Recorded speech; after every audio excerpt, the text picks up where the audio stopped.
तो भैया जैसे ही देश किसान आंदोलन से थोड़ा ऐसा समझा कि चलो भैया आंदोलन खत्म हो गया, देश में शांति होगी, आपका अब बुर्का आंदोलन शुरू हो गया है। किसान आंदोलन से पहले सीए आंदोलन चला था, सीए से पहले जेएनयू में चला था। मतलब एक चीज़ खत्म होता है, दूसरा चीज़ स्टार्ट हो जाता है। बुर्का आंदोलन खत्म होगा, तीसरा चीज़ एक और चीज़ स्टार्ट हो जाएगा। उनकी प्लानिंग अगले 40-50 सालों की प्लानिंग पहले से फिक्स्ड है, उन्होंने बना के रखा है कि किस तरह से काम करना है। हाँ, ये एक्चुअली उनकी घबराहट भी है। सच बोली तो पहले देश को तोड़ने का, खोखला करने का, हिंदुत्व को बदनाम करने के लिए उनकी टेक्निक थोड़ी अलग थी। वो लोग गुपचुप तरीके से करते थे। हामिद मंसारी, दिग्विजय सिंह जैसे लोग मिल करके ये सब, जैसे दिग्विजय सिंह, महेश भट्ट, सब लोगों ने हिंदुत्व टेरर का कार्ड खेला था। हामिद अंसारी वाइस प्रेसिडेंट होकर के उसने कई सारे ऐसे, अब सोचिए रॉ के अगेंस्ट में क्या क्या काम किया गया है, उनके कारनामे आपको पता ही होगा। वाइस प्रेसिडेंट बन गया, उसके बाद भी उसके हाथ में कितनी पावर थी, क्या क्या किया होगा। तो पहले क्या था, वो लोग देश को खोखला कर रहे थे। बट जब भाजपा सरकार आ गई, इटालियन फैमिली सत्ता से बाहर हो गई, तो उनके अंदर फिर हड़बड़ी मच गई, क्योंकि उनको मालूम है कि ये सरकार जब रहेगी तो इसके अंदर से हम लोग गुपचुप तरीके से सरकारी संस्थाओं में घुस करके ये चीज़ काम नहीं कर सकते हैं। तो वो फिर क्या हुए, खुल के फिर सड़क पे आने लगे। पहले गुपचुप तरीके से जो कर रहे थे वो सड़क पे आकर के करने लगे, क्योंकि उनके पास यही ऑप्शन बचा था।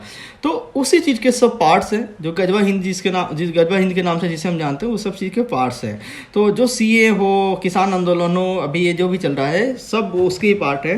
क्योंकि देखिए एक चीज़ कॉमन वहाँ पे आपको जो दिखेगी, देश विरोधी नारे, हिंदू विरोधी नारे, यही दो चीज़ नारे होंगे, और यही दोनों को टारगेट करके किया जाएगा। मोदी, बीजेपी सब सेकेंडरी हैं, prime target India and Hindu धर्म ही होता है, उसको ही टारगेट करने के लिए सब चीज़ बनाया जाता है। आप पूरा रिकॉर्ड निकाल के देखिए, सब चीज़ में यही था। किसान आंदोलन तक में भी हिंदू विरोधी नारे लगे थे, पाकिस्तान समर्थन में नारे लगे थे। तो ये सब चीज़ इस सब से चल रहा है। तो अभी यहाँ पे आ गया आपका हिजाब आंदोलन, बुर्का आंदोलन जिसको बोलते हैं। एक और चीज़ यहाँ पे देखिए, बुर्का आंदोलन की जब बात करें, आज से 2-3 साल पहले ऐसा था कि वो लोग बुर्का डिमांड करते थे स्कूल में जाकर के। अरे वो तो जाने दीजिए, 2-3 साल 4 साल पहले तक वो लोग इस चीज़ को डिफेंड करते थे कि भैया हमें तो मदरसा में जाना है। हम मदरसा एजुकेशन को हम डिफेंड करते थे। वो लोग मदरसा एजुकेशन के लिए बैकिंग करते थे कि भैया ये देखो मदरसा इज़ द बेस्ट। आपको मदरसा के खिलाफ कुछ बोल नहीं सकते थे। उनकी घर की लड़कियां, लड़के भी मदरसा जाया करती थी, मेन स्ट्रीम स्कूल में नहीं आने देते थे।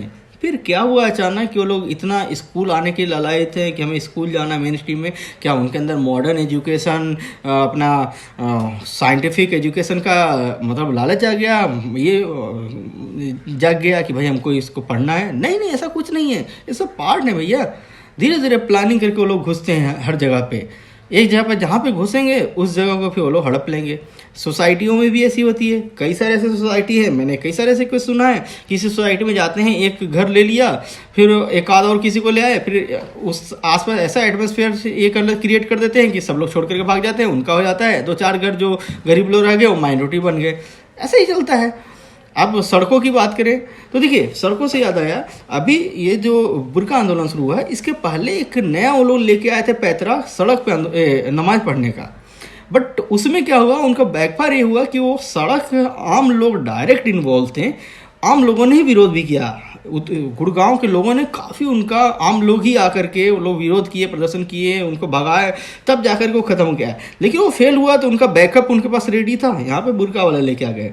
बुर्का आंदोलन में भी एक अच्छी चीज़ जो घटी है वो है बच्चे, कर्नाटक के जो लड़के बच्चे हैं, हिंदू युवा शेर हैं, वो लोग जब सड़कों पे जिस तरह से आ रहे हैं, अपने भगवा पहन करके आ रहे हैं, बहुत लाजवाब चीज़ है। ये होती है प्लानिंग, ये होता है काउंटर। इस तरह से काउंटर किया जाता है।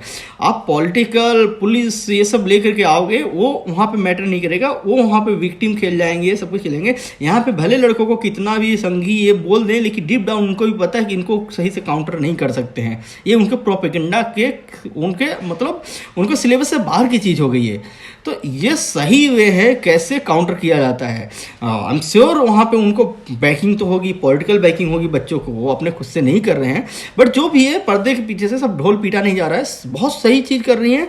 यही चीज़ होना चाहिए, क्योंकि ये आंदोलन पूरे देश में फैलने वाला है और पूरे देश में यही होना चाहिए। सबको यही करना पड़ेगा, तभी हम उससे सही से लड़ पाएंगे। ठीक है। एक और चीज़ है, सरकार अगर झुकती है, उनकी किसी डिमांड को मान लेती है, तो ये एकदम सुसाइडल होगा। कुछ भी नहीं, कभी भी गलती से नहीं करना है। मैं आपको एग्जांपल देता हूँ, 1947 में क्या हुआ था, प्रेशर आया कि भाई हमें तो अलग देश चाहिए। लोगों ने 2-3 लोगों ने मिलकर फैसला ले लिया कि ठीक है भैया, हम आपको अलग देश दे सकते हैं। जब वोटिंग हुई थी ना, तो मोस्ट ऑफ लोगों ने पाकिस्तान के सपोर्ट में वोट दिया था। लेकिन जब जाने की बारी आई तो 10-20% यहाँ पे रुक गए। क्या बोल के रुके, हमें भारत से, हिंदुस्तान की मिट्टी से प्यार है, बोले यहाँ पर रुक गए।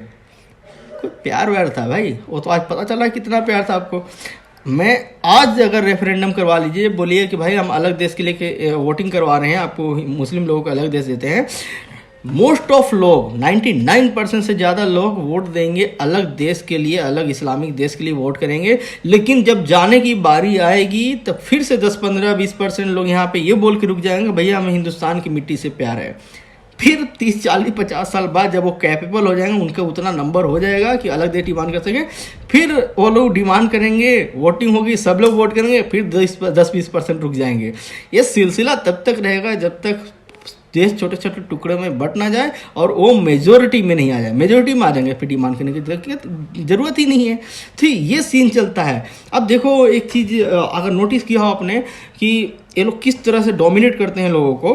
अगर आप एयरपोर्ट, रेलवे स्टेशन पे जो प्रेयर्स रूम बने होते हैं, प्रार्थना कक्ष बने होते हैं, वहाँ पे कौन प्रेयर करता है? हिंदू, सिख, ईसाई, ये लोग तो जाते ही नहीं है बाहर। आउटडोर प्रेयर्स का इनके अंदर कुछ है ही नहीं। करना चाहिए, अलग चीज़ है, बट नहीं करते हैं। उनका है उनका जब भी नमाज का टाइम हुआ, कुछ भी हो, पहुंच जाएंगे वहाँ पे करें। फिर धीरे धीरे क्या होता है, जो प्रेयर्स रूम होता है, जो प्रार्थना कक्ष होता है, वो बन जाता है नमाज रूम। अपने आप लिखा नहीं होता बट वो बन जाता है नमाज रूम। उसके बाद सरकार ने बनवाया है, उनको वहाँ पे कील भी ठोकना हो ना, तो उनसे परमिशन लेना पड़ेगा। अगर वो लोग परमिशन उनके अगेंस्ट जाके करते हैं तो बवाल काट देंगे। ये सीन होता है।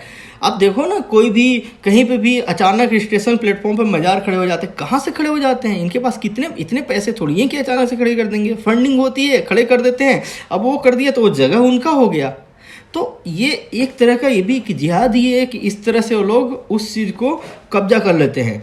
तो ये जो स्कूल में जो अभी चल रहा है ना, ये भी एक तरह का जिहाद ही है। ये लोग अब स्कूल, क्योंकि बच्चों का है, बच्चों को टारगेट किया जा रहा है, अभी वो हमारा वो फ्यूचर है, तो उस जगह को अगर टारगेट कर लेते हैं, उस जगह पे कब्जा कर लेते हैं, उस इंस्टीट्यूशन पे कब्जा कर लेते हैं, तो इनको फ्यूचर की लड़ाई में बहुत ईजी हो जाएगा।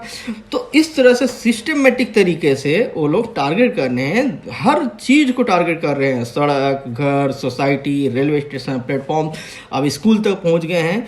हर चीज़ को टारगेट करके वो लोग अपना बनाने की कोशिश कर रहे हैं। और क्योंकि देखिए, टेररिज्म और जो भी है, बाहर से हमले दो तरह से होते थे। पहले बाहर से टेररिस्ट हमला करते थे, यहाँ से अंदर से लोग खोखला करते थे। अभी इस हुआ गया कि बाहर से जो हमला करते थे उनको कश्मीर के आसपास लिमिटेड कर दिया गया, वहाँ से आगे बढ़ नहीं पाते हैं।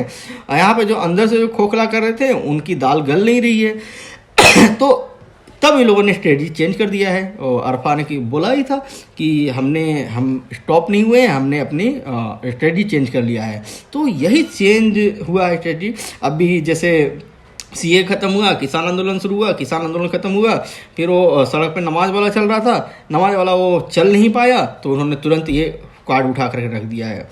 तो बात यह है कि भाई ना, उनको हिजाब से कोई लेना देना नहीं है। ये सब आपको सिर्फ परेशान करने के लिए किया जा रहा है, हिंदुओं को डोमिनेट करने के लिए किया जा रहा है। वो टेस्ट कर रहे हैं कि आपके अंदर कितना पेशेंस है, आप कितना अपोज कर सकते हैं कि अगर कोई डायरेक्ट एक्शन डे टाइप का कुछ आए तो उनकी स्ट्रेंथ क्या होगी, हमारी स्ट्रेंथ क्या होगी, हमारे अंदर कितने गद्दार हैं जो उनके साथ में जाके खड़ा होंगे। इस सब को टेस्ट करने के लिए वो लोग इस तरह से सिस्टमेटिक तरीके से धीरे धीरे आगे बढ़ रहे हैं।